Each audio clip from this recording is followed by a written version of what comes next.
Buenos días, queridos amigos. Vamos a iniciar con el programa de capacitación en relación al retorno seguro al trabajo en las unidades básicas de rehabilitación ante el COVID-19. Esta capacitación la hemos dividido en 4 partes. Las 3 primeras serán con presentaciones en PowerPoint con audio y la cuarta ya será con una exposición en vivo. Trataremos de resolverle en esa sesión las dudas que usted tenga. Les recuerdo que al final de la capacitación se le hará una evaluación para conocer los conocimientos que haya adquirido. Su servidora, doctora María del Carmen Miranda Ruiz, del CRE San Luis Potosí, espera que esta información le sea de utilidad para que todos logremos un retorno al trabajo en forma exitosa. En este primer segmento haremos una breve historia de las epidemias y de la problemática del COVID-19 a nivel global. Y bueno, cuando nosotros hablamos de epidemias o pandemias, reconocemos que estas han acompañado al ser humano a lo largo de su historia. Como se demuestra en esta pintura que fue captada por un artista, en donde se observa la enfermedad y la muerte como parte de la historia de la humanidad. En esta misma diapositiva vemos en un recuadro inferior a los barcos mercantes, porque fue a través de los barcos mercantes en que se pudieron transferir las enfermedades a distintos continentes del globo terráqueo. En esta diapositiva vemos una línea del tiempo en donde se registran las grandes epidemias que en la historia han azotado a la humanidad. Y vemos desde el año 0 después de Cristo que la primera epidemia registrada fue en el ejército de los romanos, en donde grandes cantidades de seres humanos fueron afligidos por la peste. La peste históricamente ha sido de las pandemias más que han afectado al gran número de la humanidad. Esta se presentó en distintas épocas de la vida. Como ya lo comenté, se registró en la época de Justiniano, en la época de los romanos, del Imperio Romano, pero también se registró en la época de la Edad Media y el Renacimiento, y por último, a fines de 1800 y principios de 1900, cuando por fin se determinó y se descubrió qué fue lo que causaba la peste y con ello se erradicó. Pero la peste no ha sido la única epidemia que ha sufrido la humanidad. Ha existido epidemias de viruela, de influenza, de gripe española, que en realidad también era una influenza, de cólera, de salmonela, de gripes, pero en épocas más recientes también, ya en el siglo XX, la poliomielitis, la epidemia del sarampión y muchas otras enfermedades. Recientemente, y hace aproximadamente 30 años, hubo una gran epidemia que muchos de nosotros recordamos que fue la epidemia del SIDA. Todos estábamos sorprendidos y todos sentíamos también un temor similar al actual, porque pensábamos que en cualquier momento nos podríamos infectar. Inicialmente en esa epidemia se decía que solamente era transmitida entre hombres, sin embargo, eso no fue así porque muchas personas o pacientes que tenían hemofilia o insuficiencia renal sufrieron las infecciones por SIDA y fallecieron. Más recientemente, hace algunos años, hubo también una epidemia del SARS, el síndrome de dificultad respiratoria aguda severa.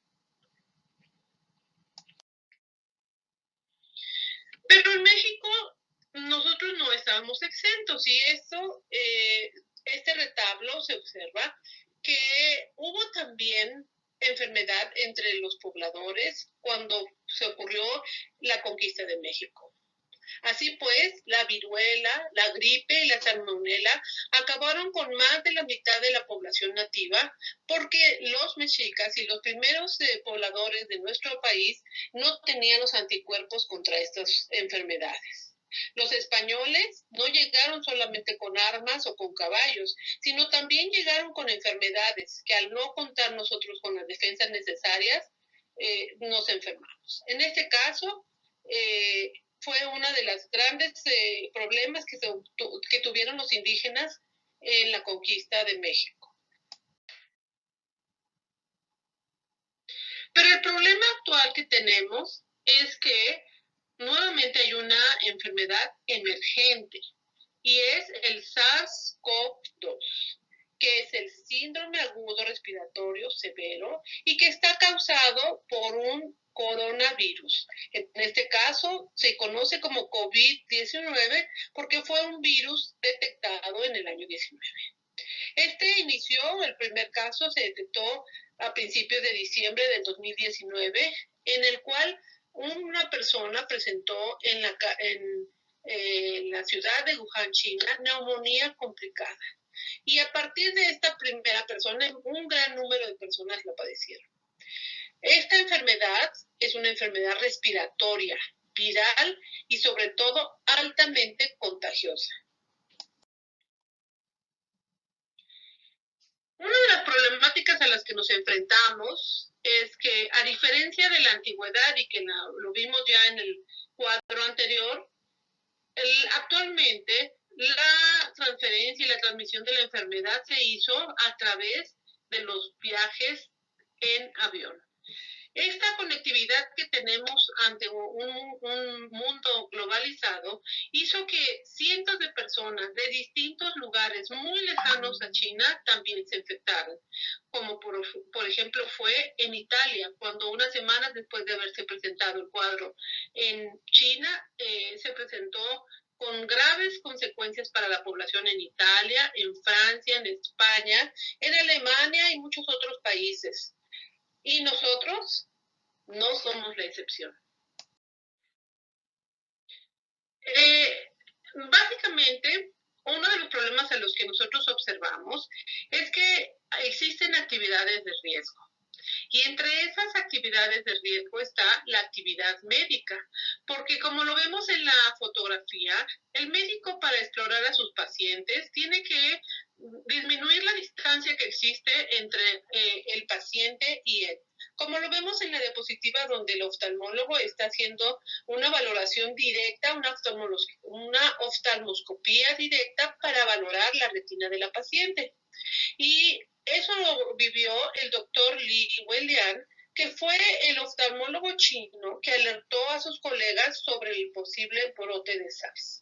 El doctor le llamó la atención que en su consulta, que generalmente eran pacientes que no tenían problemas respiratorios, un gran número de pacientes los presentaban. Tenían fiebre, tenían tos y expectoración. Y él sospechó que podía nuevamente tratarse de un SARS. Alertó a sus colegas a través de las redes sociales y, sin embargo, a pesar de haber sido castigado por haber alertado aparentemente, actualmente se considera que el doctor hizo lo correcto. Desafortunadamente para él, no tuvo el tiempo suficiente para haberse protegido porque ya se había expuesto el virus y falleció semanas después de haber de haber alertado a sus compañeros y sus colegas. Otro de los problemas que nosotros tenemos es que por esta conectividad y esta globalización, también el virus llegó a México. El primer caso positivo en México se detectó el 28 de febrero del 2020. Y en este caso fue un caso importado. ¿Qué quiere decir eso? Que el virus no existía en México, no se tenía, pero que fue a través de una persona que fue de viaje a un lugar donde había la infección, la contrajo y vino a nuestro país. Inicialmente esas personas se aislaron, pero desafortunadamente pudo el virus entrar en ahora lo que se llama una infección comunitaria. En esta diapositiva ustedes van a ver, pueden observar que la persona o la vía de transmisión es la vía respiratoria, la vía aérea, en donde la persona estornuda y expulsa muchas secreciones, y en estas secreciones viene una carga viral importante que hace que los virus salgan de su cuerpo, que se han reproducido en su cuerpo, salgan y contagien a un segundo individuo. En el esquema que ustedes están viendo, y que por favor les pido pongan mucha atención porque es pregunta de examen, van a ver un esquema en donde van a observar ustedes dos hombres y un lavabo. El primer hombre tiene muchos puntilleos, tiene muchos puntitos en su cuerpo que representan a la gente, o sea, es el virus. El primer hombre es el reservorio y en ese reservorio se están multiplicando los virus que son el agente. Cuando esta cantidad de virus es muy grande, como se llama una gran carga viral, van a salir de este primer individuo y van a ser expulsados a través de pequeñas gotículas hacia el medio ambiente y van a poder infectar a la segunda persona que ustedes ven en el esquema y que no tiene ni el virus ni defensas contra él. Otro objeto que ustedes ven en el esquema es el lavabo. Es el lavabo que es un objeto inanimado y que sin embargo, aunque no está vivo, puede llegar a transmitir la enfermedad como fumite, porque ese individuo enfermo lo tocó, tosió sobre de él y también depositó al coronavirus en este caso y dejó contaminada esa superficie. Al llegar otra persona a utilizar el lavabo y tocarlo sin la precaución, puede llegar a contagiarse y estar en contacto con ese virus. Uno de los problemas a los que nosotros nos enfrentamos es el tener instalaciones abarrotadas que ponen en riesgo al paciente o al personal, o también unidades muy pequeñas, poco ventiladas, que no permiten que la persona conserve una sana distancia. Sin duda, otro de los problemas que nosotros vemos en rehabilitación y que es parte de la atención médica es que la distancia entre una persona y su paciente, un médico y su paciente es muy corta. Y aquí lo podemos ver también en las diapositivas, cómo los terapistas físicos, al atender a sus pacientes, ya sea en mecanoterapia o en electroterapia, tienen que tener una cercanía para la atención. En el caso de las diapositivas que aquí vemos, también vemos que nuestros pacientes en ocasiones utilizan ayudas funcionales como son las andaderas, los bastones, la silla de ruedas y que puede llegar a contaminarse y que al momento de que nosotros lo asistamos podemos tener una contaminación. Y sin duda una de las actividades de más riesgo que tenemos en las unidades de rehabilitación, como es en el CRE, también es el trabajo dental. Porque en ellos, las dentistas o la cirujano estomatólogo está trabajando directamente con la cavidad oral y exponiéndose a las vías respiratorias, que si no se hace con un cuidado suficiente, se puede llegar a contaminar, a contagiar. Porque se ha sabido que este virus no solamente es por la contaminación o inhalación de las gotículas, sino también pueden entrar a través de la conjuntiva o a través de los ojos. Muy bien, como ya vimos en el esquema, todos los órganos o los objetos inanimados se llaman fomites. ¿Y qué es este fomite? ¿Qué es este objeto inanimado, o sea, un objeto no vivo, que puede llegar a transmitir la enfermedad? Al estar contaminado y nosotros ponernos en contacto con él. Entonces aquí vemos en las fotografías el lavabo, el portajabón, la toalla, la papelería, los expedientes clínicos, las llaves, los bolígrafos y en el caso de terapia física también el mobiliario, las barras paralelas, el timón o las poleas que también al prestarse de un paciente a otro pueden hacer que se provoque una contaminación.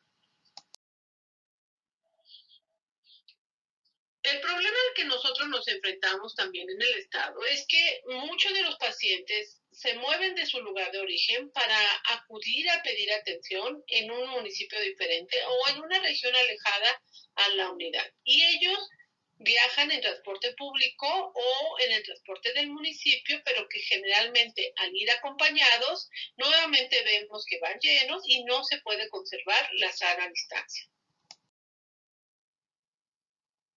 Sin duda, una de las condiciones que nosotros tenemos que tener en cuenta en las unidades básicas de rehabilitación es la salud de nuestros pacientes, porque en muchas ocasiones los pacientes que acuden a los servicios de rehabilitación o tienen una mala alimentación, han tenido o tienen desnutrición u obesidad, que vimos que también es un factor de riesgo para adquirir o afectarse o complicarse por el COVID, o han tenido alguna otra enfermedad o accidente que los ha dejado con un desgaste importante, un catabolismo que les ha hecho perder mucho peso y también con un sistema inmune deficiente.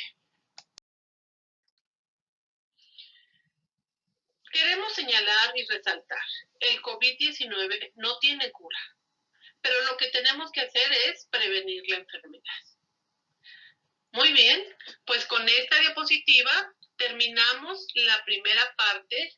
Por favor, les pedimos nuevamente que anoten todas las dudas que ustedes puedan presentar para que en la presentación en vivo nosotros podamos resolverlas. Gracias por su atención.